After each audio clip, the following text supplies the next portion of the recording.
ಸರ್ವಮಂಗಳ ಮಾಂಗಲ್ಯೆ ಶಿವೆ ಸರ್ವಾರ್ಥ ಸಾಧಿಕೆ ಶರಣ್ಯೆ ತ್ರ್ಯಂಬಕೆ ಗೌರಿ ನಾರಾಯಣಿ ನಮೋಸ್ತುತೆ.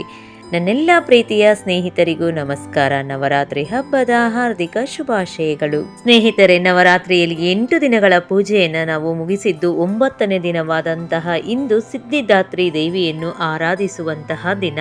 ಈ ತಾಯಿ ಎಲ್ಲ 8 ಮಹಾಸಿದ್ಧಿಗಳನ್ನು ಅನುಗ್ರಹಿಸುವಂತಹ ಶಕ್ತಿಯಾಗಿದ್ದಾಳೆ. ಸಿದ್ಧಿದಾತ್ರಿ ದೇವಿಯ ಒಂದು ವಿಶೇಷ ಕಥೆಯನ್ನು ನಾವು ತಿಳಿದುಕೊಳ್ಳೋದಂತದಾದ್ರೆ, ಸಿದ್ಧಿದಾತ್ರಿಯು ತನ್ನ ಭಕ್ತರ ಪ್ರತಿಯೊಂದು ಆಸೆಯನ್ನು ಪೂರೈಸುವ ದೇವತೆ ಎಂದು ಕರೆಯಲಾಗುತ್ತದೆ. ಸಿದ್ಧಿಯು ಬಯಕೆಯನ್ನು ಸೂಚಿಸುತ್ತದೆ ಮತ್ತು ದಾತ್ರಿಯು ಒದಗಿಸುವವಳು ಎಂಬುದನ್ನು ಸೂಚಿಸುತ್ತದೆ. ದೇವಿ ಪುರಾಣದ ಪ್ರಕಾರ ಮಹಾಶಿವನಿಗೂ ಸಹ ಈ ಸಿದ್ಧಿಗಳು ಸಿದ್ಧಿದಾತ್ರಿಯ ಅನುಗ್ರಹದಿಂದಲೇ ದೊರಕಿದವು. ತಾಯಿಯ ಕೃಪೆಯಿಂದಲೇ ಶಿವನ ಅರ್ಧ ಶರೀರವು ದೇವಿಯದಾಯಿತು. ಆದ್ದರಿಂದಲೇ ಶಿವನು ಜಗತ್ತಿನಲ್ಲಿ ಅರ್ಧನಾರೀಶ್ವರ ಎಂಬ ಹೆಸರಿನಿಂದ ಪ್ರಸಿದ್ಧನಾದ. ಈ ಪುರಾಣ ಪ್ರಸಂಗವು ಸಿದ್ಧಿದಾತ್ರಿಯ ಮಹಿಮೆ ಎಷ್ಟು ಅಪಾರವೆಂಬುದಕ್ಕೆ ಒಂದು ಸಾಕ್ಷಿಯಾಗಿದೆ.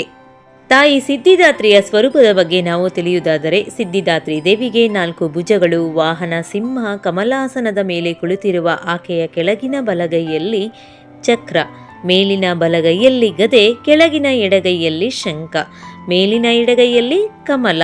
ಈ ದಿವ್ಯ ಸ್ವರೂಪದ ಧ್ಯಾನ ಆರಾಧನೆಯಿಂದ ಭಕ್ತರಿಗೆ ಸಿದ್ಧಿ, ಶಾಂತಿ, ಸಂತೋಷ ಹಾಗೂ ಕೋರಿಕೆಗಳ ಪರಿಪೂರ್ಣತೆ ದೊರೆಯುತ್ತದೆ. ಸಿದ್ಧಿದಾತ್ರಿ ದೇವಿ ಕೇತುಗ್ರಹವನ್ನು ಆಳುವಂತಹ ದೇವತೆ.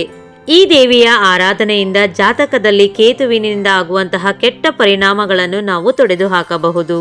ಸಿದ್ಧಿದಾತ್ರಿ ದೇವಿಯ ಆರಾಧನೆಯಿಂದ ಮಾನಸಿಕ ಚಿಂತೆಯಾಗಿರ್ಬೋದು, ಆತಂಕ, ಭಯದಂತಹ ಎಲ್ಲ ಸಮಸ್ಯೆಗಳು ಕಡಿಮೆಯಾಗುತ್ತವೆ. ಪೂಜಾ ವಿಧಾನದ ಬಗ್ಗೆ ನಾವು ತಿಳಿದುಕೊಳ್ಳುವುದಾದರೆ, ಪೂಜಾ ಸಮಯ ಬಂದು ಬ್ರಹ್ಮ ಮುಹೂರ್ತ ಬೆಳಗ್ಗೆ 4:33 ನಿಮಿಷದಿಂದ 5:21 ನಿಮಿಷದವರೆಗೆ ಇರುತ್ತದೆ. ಹಾಗೆ ಅಭಿಜಿತ್ ಮುಹೂರ್ತ ಬಂದು 11:45 ನಿಮಿಷದಿಂದ 12:33 ನಿಮಿಷದವರೆಗೆ ಇರುತ್ತದೆ. ಸಂಜೆ 6:10 ನಿಮಿಷದಿಂದ 7:22 ನಿಮಿಷದವರೆಗೆ ಇರುತ್ತದೆ. ಆದರೆ ಮಧ್ಯಾಹ್ನ ರಾಹುಕಾಲ 3:10 ನಿಮಿಷದಿಂದ 4:40 ನಿಮಿಷದವರೆಗೆ ಇರುತ್ತೆ.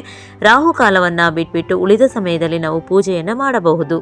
ಈ ದಿನ ತಾಯಿಗೆ ವಿಶೇಷವಾಗಿ ಗುಲಾಬಿ ಬಣ್ಣದ ಸೀರೆಯನ್ನ, ಬ್ಲೌಸ್ ಪೀಸನ್ನು ಏರಿಸಿ ಪೂಜೆಯನ್ನ ಮಾಡಬೇಕು. ಹಾಗೆ ನೀವು ಕೂಡ ಗುಲಾಬಿ ಬಣ್ಣದ ಬಟ್ಟೆಗಳನ್ನು ಧರಿಸಿಕೊಳ್ಳಿ. ಈ ದಿನ ತಾಯಿಗೆ ವಿಶೇಷವಾಗಿ ನಾವು ಸಂಪಿಗೆ ಹೂವನ್ನು ಅರ್ಪಣೆ ಮಾಡಬೇಕು. ಇಲ್ಲದಿದ್ದಲ್ಲಿ ಸೇವಂತಿಗೆ ಹೂವು, ಮಲ್ಲಿಗೆ ಹೂವು, ಹಾಗೆ ಗುಲಾಬಿ ಹೂವು, ಕಮಲದ ಹೂವನ್ನು ಅರ್ಪಣೆ ಮಾಡಿ. ಇವತ್ತು ಕೊನೆಯ ದಿನವಾಗಿರುವುದರಿಂದ ಪೂಜೆಯನ್ನು ಮುಕ್ತಾಯ ಮಾಡುವಂತಹ ದಿನ. ತಾಯಿಗೆ ಕಡಲೆಬೇಳೆ, ಹೆಸರು ಬೇಳೆಯಿಂದ ಮಾಡಿರ್ತಕ್ಕಂತಹ ಪಾಯಸ, ಹೋಳಿಗೆ, ಕಡುಬು, ಇಲ್ಲವಾದಲ್ಲಿ ಪುಳಿಯೋಗರೆ, ಚಿತ್ರಾನ್ನವನ್ನ ನೀವು ನೈವೇದ್ಯವನ್ನಾಗಿ ಮಾಡಿ. ಇದರ ಜೊತೆ ನೀವು ಮಾಡಿರ್ತಕ್ಕಂತಹ ನೈವೇದ್ಯವನ್ನ ಸ್ವಲ್ಪ ಮನೆಯಲ್ಲಾಗಿರಬಹುದು, ಹಾಗೆ ದೇವಸ್ಥಾನಗಳಿಗೆ ಹೋದ್ರೆ ಅಲ್ಲಿ ಪ್ರಸಾದವನ್ನ ಹಂಚಿ ಅರಿಶಿನ ಕುಂಕುಮವನ್ನ ಕೊಟ್ಟು ಆಶೀರ್ವಾದವನ್ನ ಪಡೆದುಕೊಳ್ಳಿ.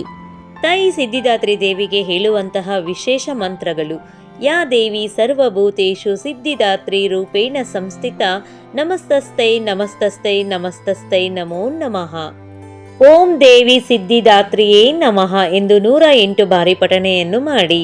ಸಿದ್ಧ ಗಂಧರ್ವ ಯಕ್ಷಾದೆ ಅಸುರೈರಮೈರೈರಪಿ ಸೇವಾಮಾನ ಸದಾ ಭೂತಯಾತ್ ಸಿದ್ಧಿದ ಸಿದ್ಧಿದಾಯಿನಿ. ಇದರೊಂದಿಗೆ ದುರ್ಗಾದೇವಿಯ 108 ಶತನಾಮಾವಳಿಗಳನ್ನು ಓದಿ ದುರ್ಗಾ ಚಾಲಿಸ, ದೇವಿ ಪುರಾಣ, ದುರ್ಗಾದೇವಿಯ ಮಂತ್ರಗಳನ್ನು ಪಠನೆ ಮಾಡಿ. ಸ್ನೇಹಿತರೆ, ಕೊನೆಯ ದಿನದ ಪೂಜೆ ಆದ ಕಾರಣ ಆ ದಿನ ನೀವು ತಾಯಿಯ ಬಳಿ ಕೇಳಿಕೊಳ್ಳಿ.